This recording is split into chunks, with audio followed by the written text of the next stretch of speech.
미국의 진짜 목적이 밝혀져 전 세계가 발칵 뒤집어졌습니다. 방위비 인상도 철수 위협도 관세 폭탄도 전부 믿겼죠. 그들의 진짜 목표는 단 하나, 한국의 기술이었습니다. 하지만 그들은 몰랐습니다. 상대가 이미 한 수, 아니 10수 앞서 있었다는 걸. 미국이 압박을 걸 때마다 그들은 오히려 차분히 미소를 지었습니다. 그들은 칼을 쥐지 않았습니다. 대신 계산을 쥐었죠. 그리고 결국 미국은 스스로의 덫에 걸려들었습니다. 세계가 놀랐고 동맹이 무너졌습니다. 협상 뒤에 감춰진 결단력, 그리고 절대 흔들리지 않는 자존심, 힘이 아닌 기술로 역습한 나라. 그 나라는 바로 대한민국입니다. 지금부터 그 놀라운 현장 속으로 들어가 보시죠. 미국에서 날아온 충격적인 이야기. 바로 시작합니다. 그리고 지금 어디에서 시청하고 계신지 댓글로 남겨주세요. 여러분의 이야기도 듣고 싶습니다. 그 전에 잠깐 1초 만에 누를 수 있는 좋아요 버튼을 꾹 눌러주시면 영상 제작에 큰 힘이 됩니다. 그럼 바로 사연 시작하겠습니다. 원래 자기네들이 다 내기로 한 돈 아닙니까? 저는 그 협정서를 직접 확인했어요. 주한미군 운영비는 미국 측 부담이라고 명확히 적혀 있는 문서를 말입니다. 그런데 언제부터 한국이 내야 할 의무가 됐죠? 특별분담금이라는 그럴싸한 이름으로 포장해서 매년 조 단위로 뜯어가더니 이젠 100억 달러를 요구하는 겁니까? 안녕하세요. 저는 리처트 스카티라고 합니다. 오랫동안 유럽과 미국의 방위산업을 분석해왔고 미국 국방부에 파견 근무한 경험도 있어요. 지금은 국제안보기술연구소에서 군사기술 전략을 연구하고 있습니다. 그날 아침 워싱턴 DC의 공기는 유난히 차가웠어요. 백악관 브리핑룸에서 흘러나온 발언 하나가 태평양을 가로질러 파문을 일으키던 순간이었죠. 주한미군 철수 검토라는 단어가 공식 석상에 올라왔고 방위비 분담금은 연간 100억 달러로 책정됐습니다. 제 동료들은 이걸 전략적 협상 카드라고 불렀지만 저는 달랐어요. 이건 협상이 아니라 시험이었습니다. 스웨덴 출신인 제가 이 문제에 관심을 가진 이유는 단순합니다. 중립국에서 자란 사람의 눈으로 보면 동맹이라는 관계가 얼마나 불평등한 구조 위에 서 있는지 적나라하게 보이거든요. 나토 본부에서 일하던 시절 저는 수없이 목격했습니다. 강대국이 약소국에게 안보를 제공한다는 명목으로 얼마나 많은 것을 요구하는지 말이죠. 그런데 한국 사례는 달랐어요. 이건 약소국이 아니었으니까요. 제가 처음 한미방위비 분담 협정서를 분석한 건 이태 전이었습니다.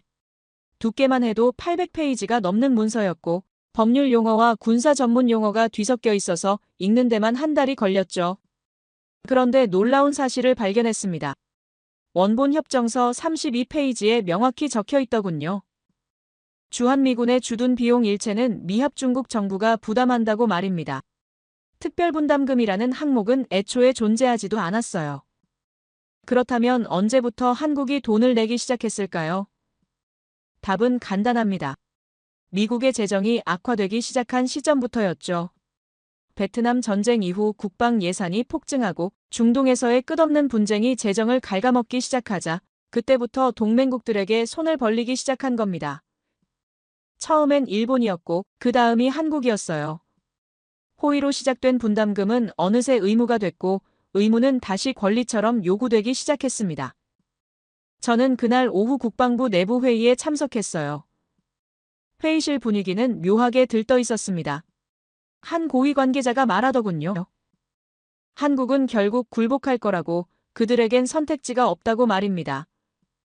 북한이라는 위협이 존재하는 한 미군 철수는 상상할 수 없는 시나리오라는 논리였죠.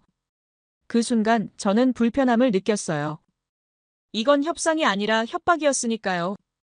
그런데 이상한 점이 있었습니다. 한국 측의 반응이 너무 조용했어요. 보통 이런 압박이 들어오면 언론이 들끓고 정부가 성명을 발표하고 여론이 들끓기 마련인데 한국은 침묵했습니다. 마치 폭풍 전의 고요함 같았죠. 제 직감이 속삭이기 시작했어요. 이 침묵은 패닉이 아니라 계산이라고 말입니다. 저는 즉시 한국 측 자료를 수집하기 시작했습니다. 방산 수출 통계, 기술 개발 현황, 국방 예산 증감률, 모든 데이터를 모아서 분석했죠. 그리고 놀라운 패턴을 발견했어요. 미국의 압박이 강해질수록 한국의 국방기술 투자는 오히려 증가했습니다. 지난 10년간 연평균 8%씩 상승했고, 특히 방산 수출액은 무려 900% 성장했어요. 이건 우연이 아니었습니다. 제가 가장 주목한 건 K9 자주포였습니다. 한국이 개발한 이 무기 체계는 이미 세계 시장 점유율 50%를 넘어섰고, 유럽과 중동, 아시아 전역에서 미국산 무기를 대체하기 시작했죠. 명중률 99%, 사거리 60km, 자동 장전 시스템까지 갖춘 이 무기는 미군이 보유한 M109 자주포보다 모든 면에서 우수했습니다. 그런데 미국은 이 사실을 애써 무시하고 있었어요. 워싱턴의 오만함이 여기서 드러났습니다. 그들은 여전히 한국을 70년대의 시선으로 바라보고 있었어요. 원조를 받던 나라, 기술을 배워가던 나라, 미국의 우산 아래 숨어있던 나라로 말입니다. 하지만 데이터는 명확했어요. 한국은 이미 그 단계를 넘어섰습니다. 탱크도 못 만들던 나라가 이제는 세계 방산 수출 5위권에 진입했고, 첨단 기술력으로는 미국과 어깨를 나란히 하는 수준까지 올라왔죠. 그날 밤 저는 보고서를 작성하면서 한 문장에 밑줄을 그었습니다. 한국의 대응 패턴은 기존 동맹국과 다르다는 내용이었어요. 일본이나 유럽 국가들은 미국의 압박에 협상과 타협으로 대응했지만 한국은 달랐습니다. 그들은 침묵했고 그 침묵 속에서 무언가를 준비하고 있었어요. 제가 가장 불안했던 건 바로 이 지점입니다. 상대가 예측 가능할 때는 협상이 가능하지만 예측 불가능한 상대와 마주했을 때는 모든 계산이 틀어지거든요. 한국은 지금 어떤 카드를 준비하고 있는 걸까요? 평택에 있는 세계 최대 미군 기지를 공짜로 제공하면서도 매년 조 단위 돈을 내면서도 왜 이렇게 조용한 걸까요? 동료 한 명이 제게 물었습니다. 한국이 정말 미군 없이 버틸 수 있겠냐고 말이죠. 저는 대답 대신 자료 하나를 건넸어요. 한국의 국방력 순위가 세계 5위라는 통계 자료였습니다. 그는 믿지 못하겠다는 표정을 지었지만 숫자는 거짓말을 하지 않았어요. 한국은 이미 자주 국방이 가능한 수준의 전력을 갖췄습니다.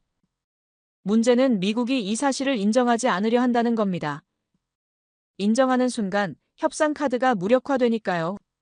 철수 위협이라는 게 결국 빈총이라는 걸 스스로 인정하는 꼴이 되는 거죠. 그래서 그들은 계속 압박을 높였고 방위비는 13억 달러에서 100억 달러로 치솟았습니다. 이건 협상이 아니라 굴복을 요구하는 거였어요. 저는 그날 밤 서울발 뉴스를 확인했습니다. 한국 언론은 차분했어요. 패닉도 없었고 선동도 없었습니다. 대신 한 문장이 반복되더군요. 호의가 계속되면 권리인 줄 안다는 말이었죠. 이 한 문장이 모든 걸 설명했습니다. 한국 국민들은 이미 각오를 한 거예요. 더 이상 호의로 주지 않겠다는 결심 말입니다. 저는 그 순간 깨달았습니다. 이건 단순한 방위비 협상이 아니라는 걸 말이죠. 이건 동맹의 본질을 다시 정의하는 전쟁이었어요. 한쪽은 힘으로 굴복시키려 했고 다른 한쪽은 품격으로 맞서려 했습니다. 그리고 저는 알고 있었어요. 이런 싸움에서 이기는 쪽은 결국 인내심을 가진 쪽이라는 걸 말입니다. 기술 분석 보고서를 받은 건 그로부터 사흘 뒤였어요. 두께만 300페이지가 넘는 문서였는데 제목부터 심상치 않았죠. K9 자주포 기술 평가 및 미군 장비와의 비교 분석이라는 내용이었습니다. 저는 커피를 한 잔 따라 놓고 첫 페이지를 펼쳤어요. 그리고 5분도 안 돼서 등골이 서늘해지는 걸 느꼈습니다. 명중률 99%라는 숫자가 먼저 눈에 들어왔어요. 처음엔 오타인 줄 알았죠. 현존하는 자주포 중에서 이런 정확도를 자랑하는 장비는 없었으니까요. 미군의 M109 팔라딘이 85% 수준인데 한국이 만든 무기가 그보다 14%포인트나 높다는 게 믿기지 않았습니다. 하지만 데이터는 명확했어요. 실제 사격 테스트 결과였고 독일과 폴란드에서 실시한 검증 결과까지 첨부돼 있었습니다. 더 놀라운 건 사거리였어요. 60km라는 숫자를 보는 순간 저도 모르게 한숨이 나왔습니다. 미군 장비가 40km를 겨우 넘는 수준인데 한국은 그보다 50%나 더 멀리 쏠 수 있었죠. 이건 단순한 성능 차이가 아니었어요. 전장에서의 지배력 자체가 달라지는 수치였습니다. 적이 닿지 못하는 거리에서 일방적으로 타격할 수 있다는 건 곧 생존율과 직결되는 문제였으니까요. 보고서를 넘기면서 자동장전 시스템 부분을 읽을 때는 감탄이 나왔습니다. 기존 자주포들은 포탄을 장전하는 데 사람 손이 필요했고 그 과정에서 최소 3명의 병력이 투입됐죠. 하지만 K9은 완전 자동화 시스템을 갖췄고 발사 준비 시간이 기존 장비의 3분의 1 수준으로 단축됐어요. 전쟁에서 시간은 곧 생명이었는데 한국은 그 시간을 기술로 단축시킨 겁니다. 제가 가장 충격을 받은 부분은 따로 있었어요. 기상정보 실시간 연동 시스템이라는 대목이었습니다. 포탄이 날아가는 동안 바람의 방향과 속도, 습도와 기압까지 계산해서 탄도를 자동 보정한다는 내용이었죠. 이건 단순한 무기가 아니었어요. 인공지능과 기상학, 탄도학이 결합된 종합 시스템이었습니다. 저는 그 순간 깨달았어요. 한국이 만든 건 자주포가 아니라 미래였다는 걸 말입니다. 보고서 말미에 첨부된 수출 현황을 보고 저는 멈췄습니다. 폴란드 680대, 호주 30대, 이집트 100대, 노르웨이 24대, 핀란드 48대 목록이 끝없이 이어졌어요. 전 세계 자주포 시장 점유율이 50%를 넘어섰다는 통계도 함께 적혀 있었습니다. 이건 단순한 수출이 아니었어요. 세계 방산 시장의 판도가 바뀌고 있었던 겁니다. 저는 즉시 펜타곤 내부 자료를 뒤졌어요. 미군의 차세대 자주포 개발 프로젝트 현황을 확인하고 싶었죠. 그리고 찾아낸 문서를 보는 순간 식은땀이 났습니다. 개발 지연이라는 도장이 선명하게 찍혀 있었고 포신 내구성 문제로 테스트가 중단됐다는 메모가 붙어 있었어요. 미국은 신형 자주포를 만들지 못하고 있었고 한국은 이미 그걸 완성해서 세계에 팔고 있었습니다. 그날 오후 저는 동료 한 명과 마주쳤는데 그는 제게 물었어요. 한국 기술이 정말 그렇게 대단하냐고 말이죠. 저는 대답 대신 보고서를 건넸습니다.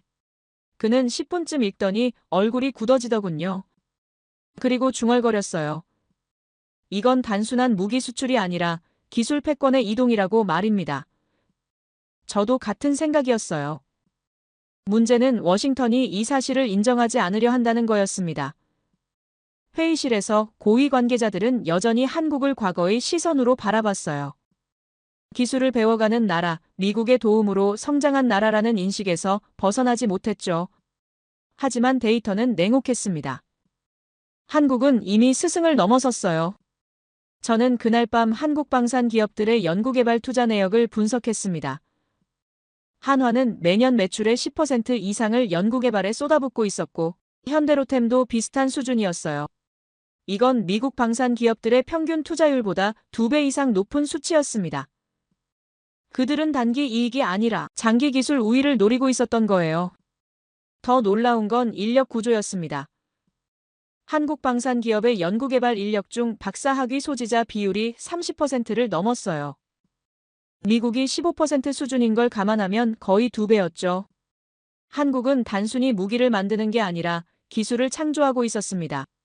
이건 제조업이 아니라 지식산업이었어요. 제가 주목한 또 다른 지점은 생산 시스템이었습니다.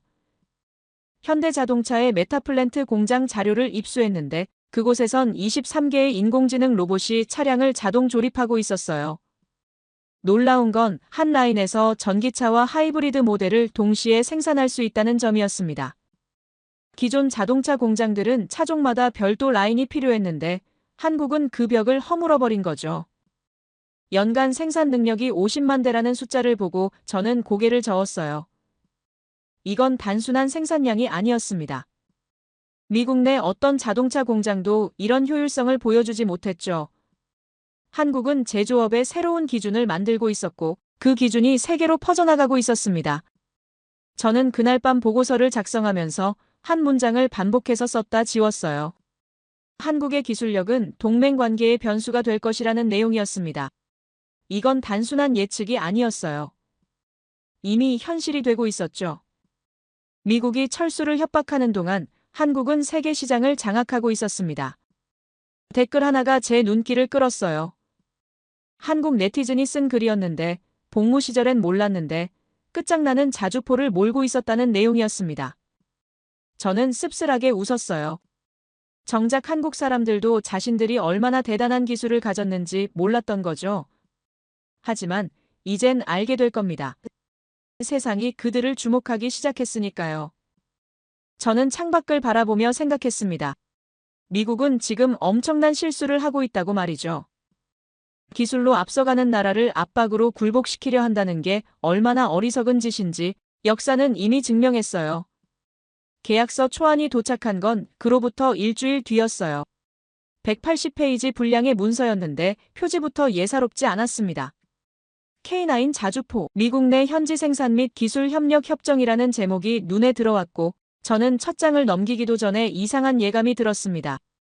이건 협력이 아니라 무언가를 빼앗으려는 시도일 거라는 직감이었죠. 제가 가장 먼저 확인한 건 기술 이전 조항이었어요. 12페이지에 걸쳐 상세히 적혀 있었는데 읽으면 읽을수록 기가 막혔습니다. 설계 도면 일부 공유, 핵심 부품 제조 기술 이전, 소프트웨어 소스 코드, 열람 권한까지 요구하고 있었죠. 이게 도대체 협력입니까? 이건 기술을 통째로 넘겨달라는 요구였습니다. 더 가관인 건 분해 허가 조항이었어요. 미국 측은 납품된 장비를 자유롭게 분해하고 분석할 수 있는 권리를 명시하고 있었습니다. 역설계 금지 조항은 어디에도 보이지 않았고 오히려 기술 연구 목적의 분석 활동은 허용된다는 문구가 버젓이 적혀 있었어요. 이게 무슨 동맹국 간의 계약입니까? 저는 펜을 내려놓고 한숨을 쉬었습니다. 38페이지에는 데이터 공유 조항이 나왔습니다. 생산 과정에서 발생하는 모든 기술 데이터는 양측이 공동 소유한다는 내용이었는데 문제는 공동 소유의 정의였어요. 미국 측은 해당 데이터를 제3국에 제공할 수 있는 권한까지 요구하고 있었습니다. 이건 한국 기술이 전 세계로 무단 유출될 수 있다는 뜻이었죠. 저는 그날 오후 펜타곤 내부 회의에 참석했어요. 회의실 분위기는 묘하게 들떠 있었습니다. 한 국방부 고위 관계자가 말했어요. 이번 계약으로 우리가 10년은 앞서갈 수 있을 거라고 한국 기술을 분석하면 차세대 무기 개발 기간을 대폭 단축할 수 있다는 논리였습니다. 저는 그 말을 듣는 순간 소름이 돋았어요. 이 사람들은 동맹을 착취의 대상으로 보고 있었습니다. 다른 참석자가 덧붙였습니다. 한국은 어차피 거부하지 못할 거라고 미국 시장에 진입하려면 우리 조건을 받아들일 수밖에 없다는 계산이었죠. 저는 자리에서 일어나 물었습니다. 그렇다면 우리는 동맹국의 기술을 강탈하는 겁니까? 회의실이 순간 조용해졌어요. 모두가 저를 바라봤지만 아무도 대답하지 않았습니다. 저는 회의가 끝난 뒤 한국 측 반응을 확인하고 싶었어요. 서울발 뉴스를 검색했는데 한국 언론은 예상 밖으로 차분했습니다. 패닉도 없었고 비난도 절제돼 있었죠. 대신 댓글창이 들끓고 있었어요. 미국에 공장 짓지 말라는 의견이 압도적으로 많았고 기술 유출을 우려하는 목소리가 쏟아졌습니다. 한국 국민들은 이미 눈치챈 거였어요. 이게 함정이라는 걸 말입니다. 저는 그날 밤 과거 사례들을 찾아봤습니다. 대만의 TSMC가 떠올랐어요. 반도체 세계 1위 기업이었던 그들은 미국 정부의 압박으로 애리조나에 공장을 지었습니다. 그리고 어떻게 됐습니까? 1조 6천억 원 적자를 기록했고 핵심 기술은 미국 기업들에게 유출됐죠. 미국은 제조업에 어울리지 않는 나라였어요. 인건비도 높고 노동 문화도 달랐으며 무엇보다 기술을 지킬 의지가 없었습니다. 한국도 같은 전철을 밟을 수 있었어요. 현대자동차가 조지아에 공장을 지었고 LG가 배터리 공장을 세웠습니다. 미국은 이 공장들을 환영하는 척하면서도 뒤에서는 기술 이전을 노리고 있었죠. 조지아 주지사가 1,100억 원짜리 전용 공항을 지어준다는 뉴스가 나왔을 때 한국 언론은 환호했지만 저는 달랐어요. 이건 선물이 아니라 미끼였습니다. 저는 계약서를 다시 펼쳤습니다. 로열티 조항을 확인하고 싶었어요. 52페이지에서 찾았는데 내용을 보고 어이가 없었습니다. 기술 사용료는 생산 대수당 고정 금액으로 책정돼 있었고 그 금액이 터무니없이 낮았어요. 한 대당 500만 원 수준이었는데 이건 개발비조차 회수할 수 없는 금액이었습니다. 미국은 한국 기술을 헐값에 사려는 거였죠. 더 황당한 건 계약 기간이었어요. 20년 장기 계약이었고 중도 해지 조항은 사실상 불가능하게 설계돼 있었습니다. 한국이 한 번 서명하면 20년 동안 미국에 기술을 제공해야 하는 구조였어요. 이게 어떻게 공정한 계약입니까? 저는 펜을 들고 계약서 여백에 한 문장을 적었습니다.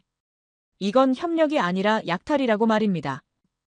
저는 그날 밤 한국 정부의 반응을 예측해봤어요. 두 가지 시나리오가 가능했습니다. 첫째는 압박에 굴복해서 계약서에 서명하는 것, 둘째는 단호히 거부하고 독자 노선을 걷는 것이었죠. 저는 후자에 베팅했습니다. 한국은 이미 각오를 한 것처럼 보였어요. 댓글창에서 본 그 단호함은 정부의 태도를 반영하는 거였을 겁니다. 이틀 뒤 한국 측 답변이 도착했습니다. 저는 문서를 열기도 전에 긴장했어요. 첫 장을 넘기는 순간 저는 숨을 멈췄습니다. 한국은 미국 측 계약서를 전면 거부했고 대신 역제안을 내놓았어요. 분해 금지 조항 삽입, 로열티 3배 인상 설계, 도면 비공개, 기술 데이터 단독 소유, 모든 조항이 한국에 유리하게 바뀌어 있었습니다. 저는 그 순간 깨달았어요. 한국은 협상하러 온 게 아니라 조건을 제시하러 온 거였습니다. 이건 약자의 태도가 아니었어요. 기술을 가진 자의 당당함이었죠. 미국이 원한다면 한국 조건을 받아들이라는 메시지였습니다. 저는 문서를 덮으며 생각했어요. 이 싸움에서 누가 이길까? 힘을 가진 쪽일까? 기술을 가진 쪽일까? 회의실은 술렁였습니다. 누군가는 한국의 오만함을 비난했고 다른 누군가는 협상 결렬을 우려했어요. 하지만 저는 알고 있었습니다. 한국은 오만한 게 아니라 정확했던 거예요. 그들은 자신들의 가치를 알고 있었고 그 가치를 지키려 했습니다. 이건 비즈니스가 아니라 주권의 문제였죠. 저는 그날 밤 보고서를 작성하면서 제목을 고민했습니다. 한국의 거부는 협상 전략이 아니라 신념의 표현이라는 문장이 떠올랐어요. 그리고 마지막 문단에 한 줄을 추가했습니다. 기술은 나눌 수 있어도 주권은 나눌 수 없다고 한국은 지금 그 선을 지키고 있다고 말입니다. 댓글 분석 보고서가 제 책상에 쌓인 건 그날 오전이었어요. 두께만 400페이지가 넘었는데 한국 주요 포털 사이트에서 수집한 여론 데이터였습니다. 저는 첫 장을 펼치는 순간 등골이 서늘해지는 걸 느꼈어요. 키워드 빈도 분석표가 눈에 들어왔는데 철수해라는 단어가 12만 건, 자주국방이 9만 건, 임대료 청구가 7만 건이었습니다. 이건 단순한 여론이 아니었어요. 국민적 합의였습니다. 저는 댓글 원문을 하나씩 읽기 시작했습니다. 첫 번째 댓글은 이랬어요. 내년부터 운영비와 기지 임대료 받아야 한다는 내용이었는데 1900개의 좋아요가 달려 있었습니다. 두 번째는 더 강렬했어요. 내 집은 내가 지켜야지, 다른 집에서 내 집을 지켜주냐는 문장이었는데 184개의 동의를 얻었습니다. 저는 손을 멈추고 생각했어요. 이게 진짜 한국 국민의 목소리일까? 아니면 일부 극단주의자들의 선동일까? 하지만 데이터는 명확했습니다. 연령대별 분석을 보니 50대 이상에서 자주국방 지지율이 83%였고 60대는 무려 91%였어요. 이건 젊은 세대의 과격함이 아니었습니다. 전쟁을 겪은 세대, 미국의 도움을 직접 받았던 세대가 오히려 더 단호했던 거예요. 저는 그 순간 깨달았습니다. 한국은 이미 각오를 끝낸 나라였다고 말입니다. 세 번째 댓글을 읽을 때는 소름이 돋았어요. 우리도 핵 보유하고 미국 철수하고 자주국방 해야지라는 내용이었는데 1200개의 공감을 받았습니다. 핵무기 보유까지 언급하는 게 놀라웠지만 더 놀라운 건 이 의견이 비난받지 않았다는 점이었어요. 오히려 댓글 아래 달린 답글들은 대부분 동의하는 분위기였습니다. 한국 국민들은 미군 철수 이후의 시나리오까지 고민하고 있었던 겁니다. 저는 펜타곤 내부 회의 자료와 대조해봤어요. 미국 측 분석관들은 한국 여론을 완전히 오판하고 있었습니다. 그들은 한국 국민이 철수 위협에 패닉 상태가 될 거라 예측했지만 현실은 정반대였어요. 한국은 오히려 미군 주둔비를 역청구하자는 의견까지 나오고 있었습니다. 1년에 13조 원을 받자는 계산까지 구체적으로 제시되고 있었죠. 저는 댓글창을 계속 내려가며 읽었습니다. 호의가 계속되면 권리인 줄 안다는 문장이 반복적으로 나타났어요. 이 한 줄이 모든 걸 설명했습니다. 한국은 지난 70년간 미국에게 호의를 베풀어왔고 이제 그 호의가 당연한 권리처럼 요구되는 상황을 견딜 수 없다는 거였죠. 배은망덕이라는 단어도 보였는데 이건 단순한 비난이 아니었어요. 역사적 배신감의 표현이었습니다. 저는 그날 오후 워싱턴 내부 분석가들과 화상회의를 했어요. 한 명이 물었습니다. 한국 여론이 정말 저렇게 강경합니까? 저는 화면에 댓글 통계를 띄웠습니다. 자주 국방 지지율 80%, 미군 철수 찬성 67%, 방위비 증액 반대 92%, 숫자를 보던 그는 얼굴이 굳어졌어요. 이건 예상 밖이라고 중얼거렸습니다. 다른 참석자가 반론을 제기했어요. 댓글은 극소수 의견일 뿐이고 실제 여론과는 다를 거라는 주장이었습니다. 저는 여론조사 결과를 추가로 제시했어요. 한국갤럽이 실시한 조사에서 미군 주둔 필요성에 부정적 응답이 58%였고 이는 작년보다 23%포인트 상승한 수치였습니다. 이건 일시적 감정이 아니라 구조적 변화였죠. 저는 특정 댓글 하나를 크게 띄웠습니다. 미군이 북한 위협을 막아준다는 건 환상이라는 내용이었는데 이 문장 아래 수백 개의 동의 댓글이 달려 있었어요. 카타르 사례를 언급하는 댓글도 많았습니다. 미군이 동맹국 공습 정보조차 공유하지 않았다는 사실이 한국에도 알려진 거였죠. 신뢰는 한번 깨지면 회복되지 않는다는 걸 미국은 몰랐던 겁니다. 회의가 끝난 뒤 저는 한국 정부의 움직임을 추적했어요. 청와대에서 긴급 여론 분석 회의가 열렸다는 정보를 입수했습니다. 놀라운 건 그들이 여론을 진정시키려 하지 않았다는 점이었어요. 오히려 여론의 힘을 협상 카드로 활용하려는 움직임이 포착됐습니다. 한국은 국민의 목소리를 무기로 만들고 있었던 겁니다. 저는 과거 사례들을 떠올렸습니다. 프랑스가 나토 군사통합사령부에서 탈퇴했을 때도 국민 여론이 결정적이었어요. 드골은 프랑스의 자주성을 내세웠고 국민들은 그를 지지했습니다. 한국도 같은 길을 걷고 있는 걸까요? 저는 보고서에 한 문장을 적었습니다. 여론은 단순한 감정이 아니라 국가 전략의 기반이 될 수 있다고 말입니다. 다음 날 한국 국방부 장관의 발언이 보도됐습니다. 자주 국방 역량 강화를 위해 국방 예산을 15% 증액하겠다는 내용이었어요. 동시에 전시작전권 조기 환수를 추진하겠다는 방침도 발표됐습니다. 저는 이 뉴스를 보고 숨이 막혔어요. 한국은 말이 아니라 행동으로 움직이고 있었습니다. 댓글창에는 또 다른 반응이 올라왔습니다. 평택기지를 아파트 100만 호 지어서 신혼부부에게 무상으로 주면 출산율이 올라갈 거라는 의견이었어요. 황당해 보일 수 있지만 이건 중요한 시그널이었습니다. 한국 국민들은 미군 기지가 사라진 이후의 구체적 그림까지 그리고 있었던 거예요. 이건 막연한 감정이 아니라 계산된 미래였습니다. 저는 그날 밤 보고서 마지막 장에 결론을 적었습니다. 한국의 여론은 협상 테이블 위에 카드가 됐고 미국은 이제 두 가지 선택지 앞에 섰다고 말이죠. 첫째는 한국 여론을 무시하고 압박을 계속하는 것. 둘째는 여론을 인정하고 협상 방식을 바꾸는 것이었습니다.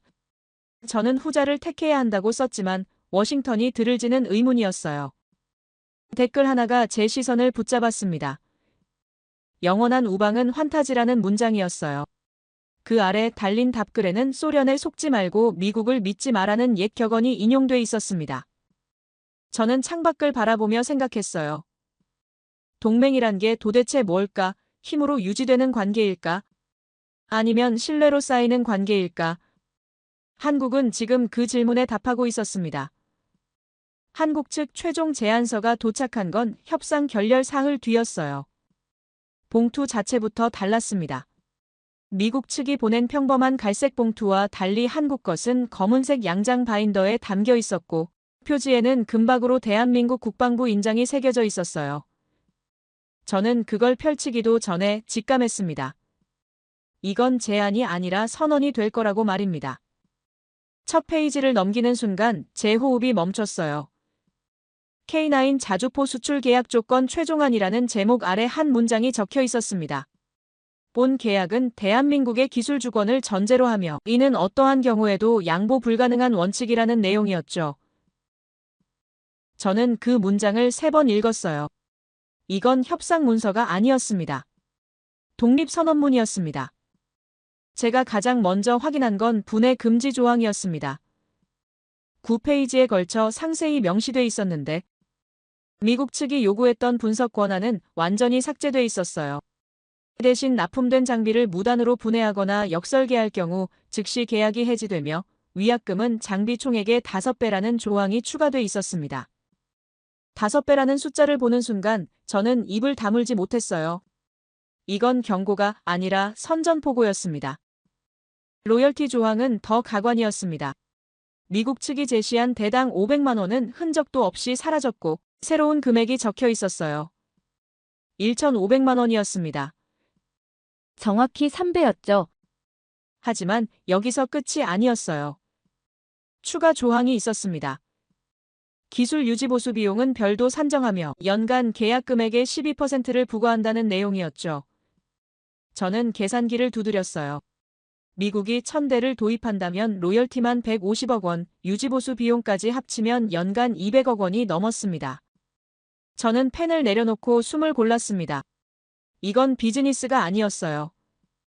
한국은 지금 미국에게 수업료를 청구하고 있었습니다. 70년간 기술을 배워온 나라가 이제는 가르치는 입장이 된 거였죠. 그것도 아주 비싼 값을 받고 말입니다. 기술 접근 통제 조항을 읽을 때는 감탄이 나왔어요. 소프트웨어 소스 코드는 일체 공개되지 않으며 하드웨어 핵심 부품은 한국에서만 생산한다는 내용이었습니다. 미국 내 현지 생산은 조립 공정으로만 제한되고 핵심 기술이 담긴 사격 통제 장치와 자동 장전 시스템은 완제품 상태로만 공급된다는 조건이었어요. 한국은 미국 땅에 공장을 짓더라도 기술은 절대 넘기지 않겠다는 의지를 명확히 한 겁니다. 저는 문서를 계속 넘겼습니다. 계약기간 조항이 나왔는데 미국 측이 제시한 20년은 사라지고 5년 단위 재계약 방식으로 바뀌어 있었어요. 더 놀라운 건 중도 해지 조항이었습니다. 한국 측은 1년 전 통보만으로 계약을 해지할 수 있지만 미국 측이 해지하려면 3년 전 통보와 함께 위약금을 지불해야 한다는 조건이었죠. 이건 완전히 일방적인 계약이었어요. 하지만 이상하게도 공정해 보였습니다. 기술을 가진 쪽이 조건을 거는 게 당연한 거였으니까요. 저는 마지막 장을 넘겼습니다. 예상 수주 금액이라는 제목이 눈에 들어왔어요. 그 아래 적힌 숫자를 보는 순간 저는 의자에서 일어났습니다. 5조 원이었어요. 미국 국방부 발주 물량만 1,000대, 유럽과 중동 추가 주문까지 합치면 5조 원이 넘는다는 계산이었습니다. 한국은 K9 하나로 중견 기업 하나를 만들어낼 수 있는 돈을 벌게 되는 거였죠. 저는 그날 오후 긴급회의에 참석했어요. 회의실 분위기는 얼어붙어 있었습니다. 국방부 차관이 한국 제안서를 테이블에 내던지며 말했어요.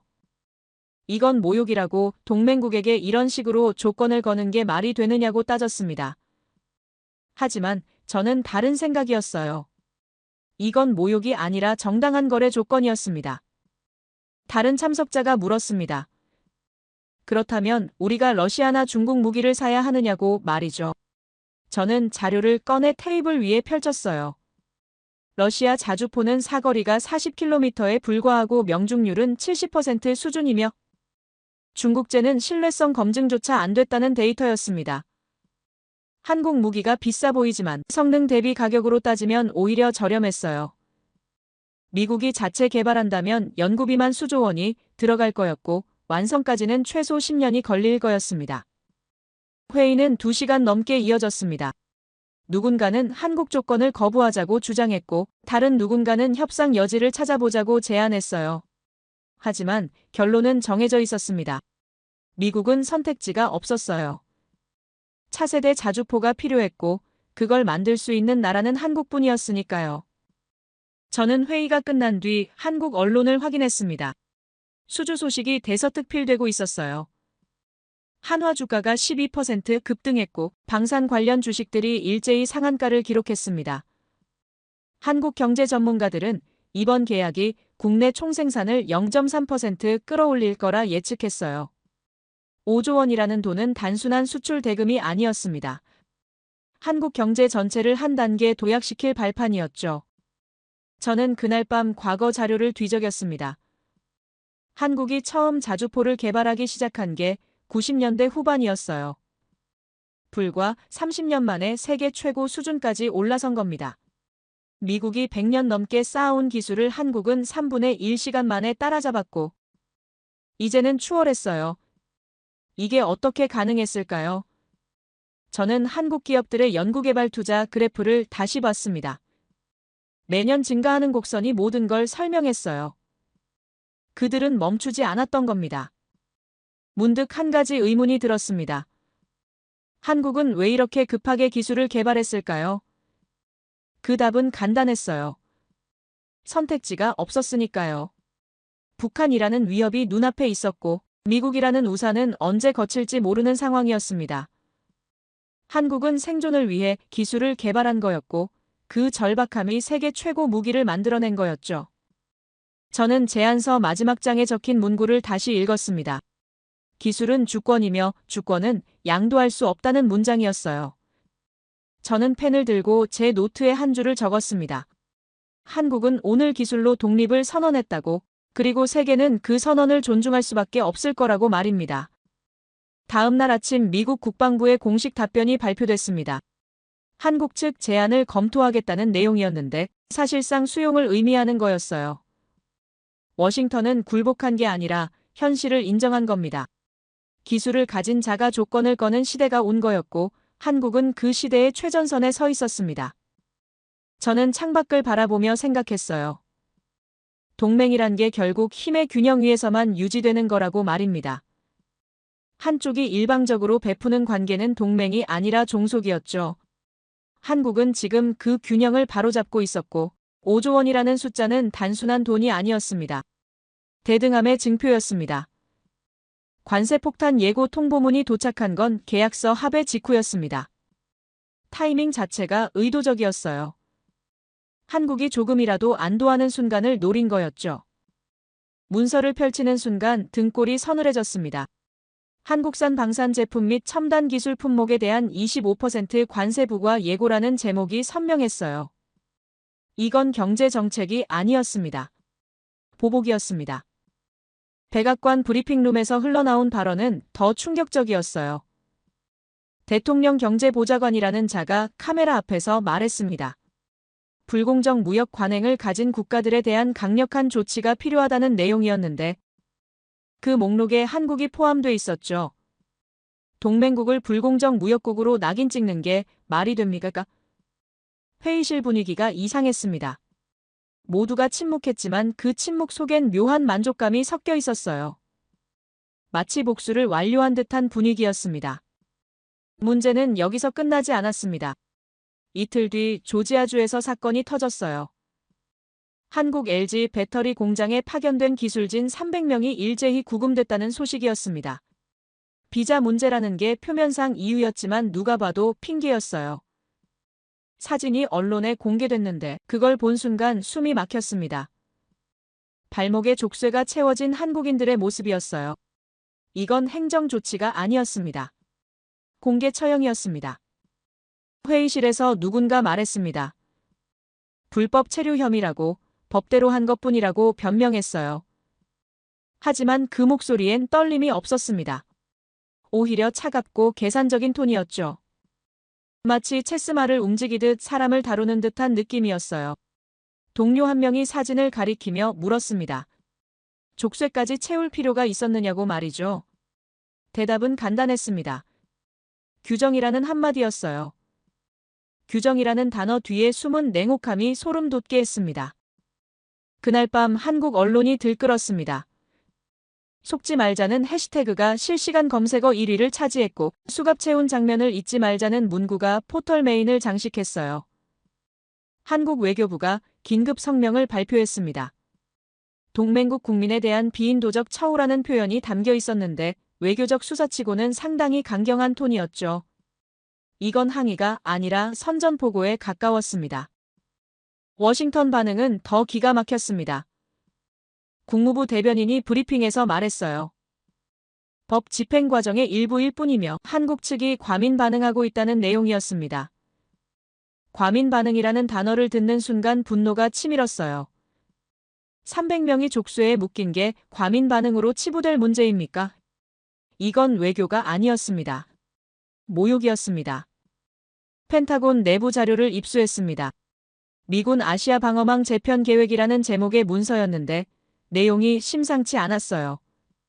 주한미군 병력 3분의 1 감축안이 포함돼 있었고 평택기지 운용 규모 축소 방안까지 검토되고 있었습니다.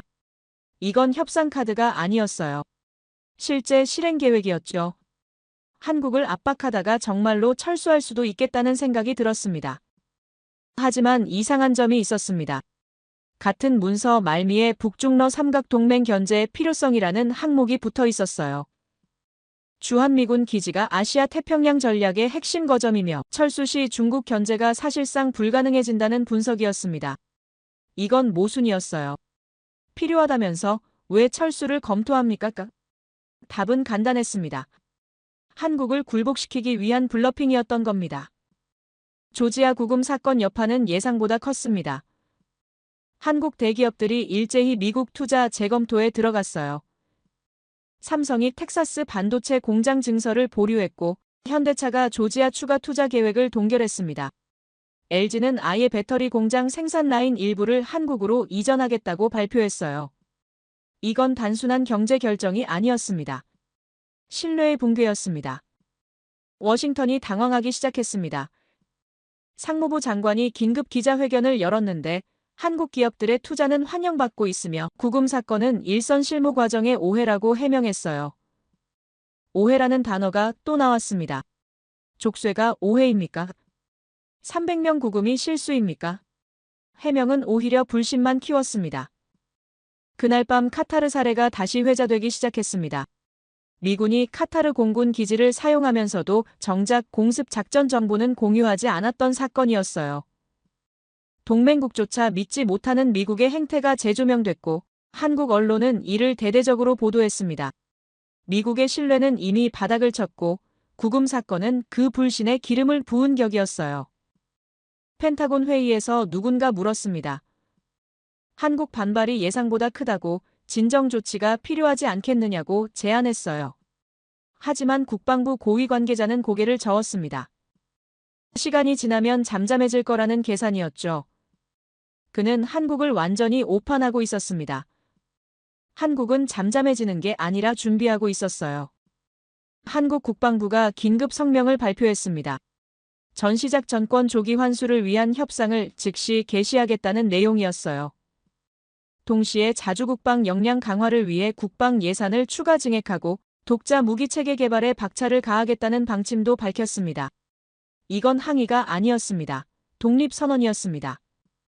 족쇄 사진이 전 세계 언론에 퍼졌습니다. BBC가 이를 톱뉴스로 다뤘고 알자지라는 미국의 이중 잣대를 비판하는 특집 보도를 내보냈어요. 유럽 언론들도 가세했습니다.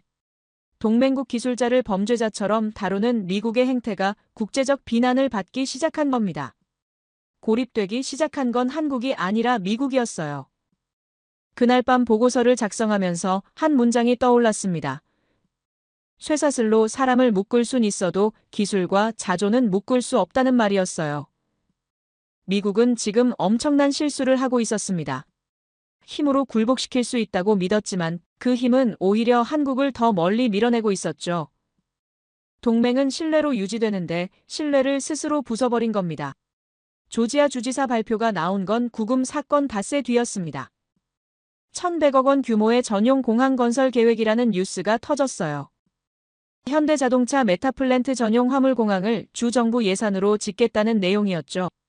미국 언론은 일제히 환영 기사를 쏟아냈고 한국 우대 정책의 상징이라는 표현까지 등장했습니다. 하지만 타이밍이 너무 노골적이었어요. 족쇄 사건 직후에 나온 이 제안은 사과가 아니라 무마 작전이었습니다. 브라이언 캠프 주지사가 기자회견장에 섰습니다. 그는 미소를 지으며 말했어요.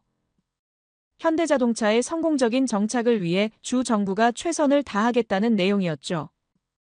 연간 50만 대 생산 능력을 갖춘 공장이 서베너 국제공항만으로는 감당이 안 되니 전용 공항이 필요하다는 논리였습니다. 표면적으론 합리적으로 들렸어요. 하지만 그 이면엔 계산이 깔려 있었습니다. 문서를 분석해보니 공항 소유권은 조지아주에 있었습니다. 현대차는 사용권만 얻는 구조였고 사용료는 별도 협상 대상이었어요. 게다가 공항 운영 규정은 주 정부가 일방적으로 정할 수 있었죠. 이게 어디가 선물입니까? 필요할 때는 빌려주고 상황 바뀌면 언제든 뺏을 수 있는 구조였습니다. 1,100억 원이라는 숫자로 포장했지만 실체는 통제수단이었어요. 회의실에서 누군가 흥분하며 말했습니다. 한국이 이 제안을 거절할 리 없다고 1,100억짜리 공항인데 마다할 이유가 뭐냐는 논리였어요. 하지만 다른 참석자가 반론을 제기했습니다. TSMC 사례를 언급하며 한국 기업들이 이제는 미국 투자에 신중해졌다고 지적했죠. 족쇄 사건 이후 분위기가 완전히 바뀌었다는 분석이었습니다. 한국 측 반응은 예상 밖이었습니다. 청와대 대변인이 브리핑에서 말했어요. 제안에 감사하지만 구체적 조건을 검토해야 한다는 신중한 입장이었죠. 환영도 아니고 거부도 아닌 애매한 태도였습니다. 하지만 그 애매함 속에 메시지가 담겨 있었어요. 공짜는 없다는 경고였습니다.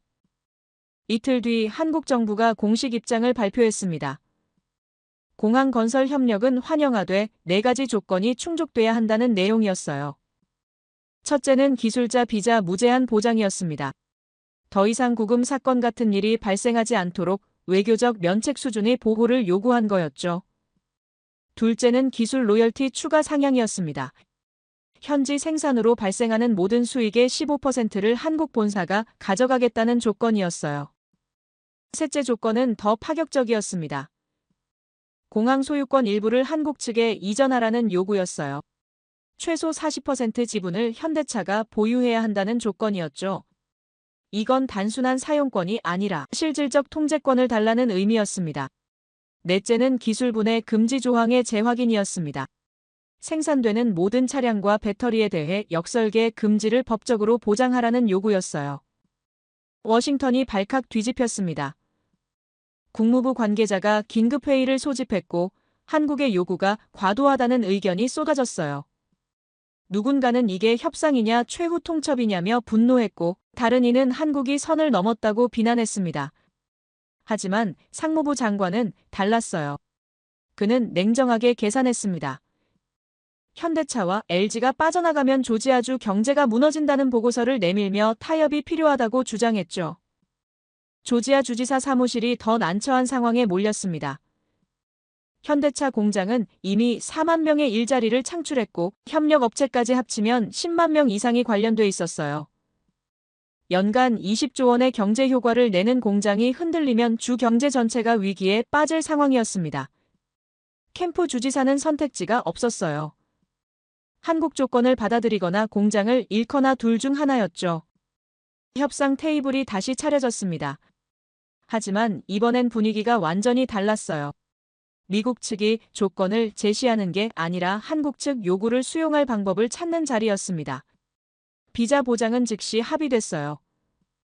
외교부가 특별 비자 프로그램을 만들기로 했고 한국 기술자들에게 우선권을 주기로 결정했습니다. 로열티 상향도 받아들여졌습니다. 15%는 부담스럽지만 공장을 잃는 것보다는 나았으니까요. 문제는 공항 소유권이었습니다. 주 정부 자산을 민간 기업에 넘긴다는 게 법적으로 복잡했어요. 하지만 한국은 양보하지 않았습니다. 소유권 없이는 공장 증설도 없고 추가 투자도 없다는 입장을 고수했죠. 결국 타협안이 나왔습니다. 공항 운영법인을 별도로 설립하고 그 지분의 40%를 현대차에 주는 방식이었어요. 법적으론 민간법인이지만 실질적으론 공동 소유 구조였습니다. 마지막 쟁점은 기술 보호였습니다. 미국 측은 역설계 금지를 법으로 강제하는 게 불가능하다고 주장했어요. 하지만 한국은 물러서지 않았습니다. 위반 시 손해배상 조항을 계약서에 명시하고 그 금액을 공장 총투자액의 10배로 책정하자고 제안했죠. 10배라는 숫자에 미국 측이 당황했지만 결국 받아들였습니다. 기술을 훔칠 생각이 없다면 문제될 게 없다는 한국 측 논리를 반박할 방법이 없었어요. 계약서 최종안이 완성됐습니다. 300페이지가 넘는 분량이었는데 모든 조항이 한국에 유리하게 작성돼 있었어요. 공항은 받되 조건은 한국이 쥔 구조였습니다. 선물이라던 1,100억짜리 공항은 사실상 한국 기술을 보호하기 위한 담보가 된 셈이었죠. 조인식 날짜가 잡혔습니다. 조지아 주지사와 현대차 부회장이 서명하는 자리였는데 언론은 양측 협력의 상징이라고 보도했어요. 하지만 실체는 달랐습니다. 이건 협력이 아니라 한국의 승리였어요. 미국이 선물한다고 내민 공항을 한국이 조건부로 받아준 거였습니다. 회의실에서 동료 하나가 중얼거렸습니다. 한국이 언제부터 이렇게 강해졌냐고 말이죠. 하지만 답은 명확했습니다. 한국은 원래 강했어요. 다만 미국이 인정하지 않았을 뿐이었습니다. 이제 인정할 수밖에 없는 상황이 온 거였죠. 기술을 가진 자가 조건을 거는 시대였고 한국은 그 시대의 중심에 서 있었습니다. 족쇄 사진은 여전히 한국 언론에 회자됐습니다. 300명이 겪었던 굴욕을 잊지 말자는 목소리가 높았어요. 1,100억 공항으로 그 기억을 지울 수 없다는 여론이었죠. 한국 국민들은 정확히 보고 있었습니다. 이게 사과가 아니라 거래라는 걸 말입니다. 그리고 그 거래에서 한국이 더 많은 것을 챙겼다는 것도 알고 있었어요. 보고서를 작성하면서 한 문장을 적었습니다. 한국은 선물 뒤에 숨은 의도를 꿰뚫어 봤고 그 의도를 역이용해 조건을 관철시켰다는 내용이었어요. 이건 외교 승리였고 동시에 기술 주권의 확립이었습니다. 동맹은 힘의 균형 위에서만 유지되는데 한국은 지금 그 균형을 자기 쪽으로 기울이고 있었습니다. 계약 조인식이 열린 건 협상 타결 사흘 뒤였습니다. 애틀랜타 시내 한복판에 있는 조지아 주청사 대회의실이었는데 1,000명이 넘는 인파가 몰려들었어요. 언론은 한미 경제 협력의 새로운 이정표라고 보도했지만 그 자리에 선 사람들은 알고 있었습니다. 이건 협력이 아니라 권력 이동의 순간이라는 걸 말입니다. 브라이언 캠프 주지사가 단상에 올랐습니다. 그는 연설문을 읽으며 현대자동차의 성공적인 정착을 축하한다고 말했지만 목소리엔 떨림이 섞여 있었어요. 한국 기업 없이는 주 경제가 무너진다는 걸 뼈저리게 깨달은 표정이었습니다.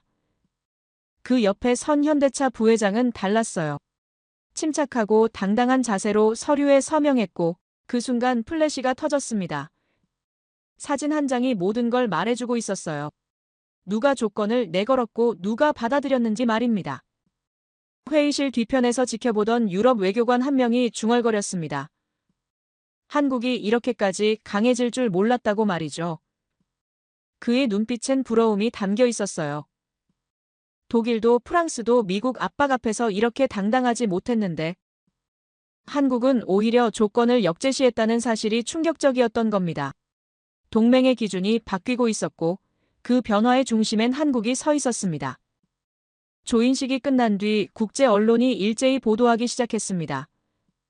파이낸셜 타임스는 한국 기술이 미국 제조업을 되살리고 있다는 분석 기사를 냈고 월스트리트 저널은 방산 시장의 새로운 강자로 한국을 지목했어요. 이코노미스트는 더 직설적이었습니다. 동맹 관계의 패러다임이 바뀌었다는 제목으로 특집을 다뤘죠. 세계가 한국을 주목하기 시작한 겁니다. 폴란드 국방부 장관이 서울을 방문했습니다. K9 추가 도입 협상차 온 거였는데 그가 청와대에서 한 발언이 화제가 됐어요. 한국은 단순한 무기 공급국이 아니라 안보 파트너라고 말했습니다. 이건 외교적 수사가 아니었어요. 진심이었습니다. 폴란드는 러시아 위협 앞에서 미국보다 한국을 선택한 거였고 그 선택이 옳았다는 걸 증명하고 있었습니다. 호주 국방부도 움직였습니다. 차세대 전투기 사업에 한국산 부품 도입을 검토하겠다는 발표가 나왔어요. 미국 독점 체제에 균열이 생긴 겁니다. 노르웨이와 핀란드도 한국 방산 기업과 장기 계약을 맺었고 중동 국가들은 줄을 서서 기다리고 있었습니다. 한국은 세계 방산 시장의 중심이 되고 있었어요. 펜타곤 내부 보고서가 제 책상에 올라왔습니다. 한국방산기술력 재평가라는 제목이었는데 내용을 읽으면서 감탄이 나왔어요. 10년 전만 해도 한국을 이류 생산국으로 분류했던 미국이 이제는 기술 선도국으로 재평가하고 있었습니다. 보고서 결론은 명확했어요. 한국 없이는 차세대 무기 체계 개발이 어렵다는 내용이었습니다. 나토 본부에서 온 동료가 메일을 보냈습니다. 한국 기업들과 협력 방안을 논의 중이라는 소식이었어요. 유럽도 미국 의존도를 낮추려 하고 있었고 그 대안으로 한국을 택한 겁니다. 기술력도 검증됐고 납기도 정확하며 무엇보다 정치적 압박을 하지 않는다는 게 매력이었습니다. 한국은 무기만 파는 게 아니라 신뢰를 팔고 있었어요. 회의실에서 미국 국방부 고위 관계자가 한숨을 쉬었습니다. 한국을 압박하려다 오히려 밀려났다고 토로했어요. 철수 위협은 블러핑이었는데 한국이 진지하게 받아들여버렸고 이제 미국이 오히려 애걸하는 상황이 됐다는 자조였습니다. 그의 얼굴엔 패배감이 역력했어요. 힘으로 동맹을 관리하던 시대가 끝났다는 걸 깨달은 표정이었습니다. 한국 대통령이 국회 연설을 했습니다. 자주국방의 새 시대를 열겠다는 내용이었는데 청중석에서 기립박수가 터져나왔어요. 전시작전권 조기 환수를 추진하고 독자 위성 항법 체계를 구축하며 핵심 기술의 해외 의존도를 제로로 만들겠다는 계획이었습니다. 이건 선언이 아니라 실행 가능한 로드맵이었어요. 한국은 이미 그럴 능력을 갖추고 있었습니다. 방산 수출액 통계가 발표됐습니다. 작년 대비 63% 증가한 수치였고 세계 시장 점유율은 12%를 넘어섰어요. 불과 5년 전만 해도 3%였던 걸 생각하면 폭발적 성장이었습니다. 한국은 이제 미국, 러시아, 프랑스와 어깨를 나란히 하는 방산 강국이 됐어요. 제가 가장 인상 깊었던 건 한국 청년 엔지니어들의 눈빛이었습니다. 평택 공장을 방문했을 때 만난 그들은 자부심으로 빛나고 있었어요. 단순히 제품을 만드는 게 아니라 나라를 지킨다는 사명감이 있었습니다. 한 엔지니어가 말했어요. 기술은 배우는 게 아니라 창조하는 거라고. 그 말이 오래 남았습니다. 유럽 싱크탱크에서 세미나 초청이 왔습니다. 한국 모델이 유럽에 주는 시사점이라는 주제였어요. 강연을 준비하면서 깨달았습니다. 한국이 보여준 건 단순한 기술 발전이 아니라 자주성의 확립이었다는 걸 말입니다.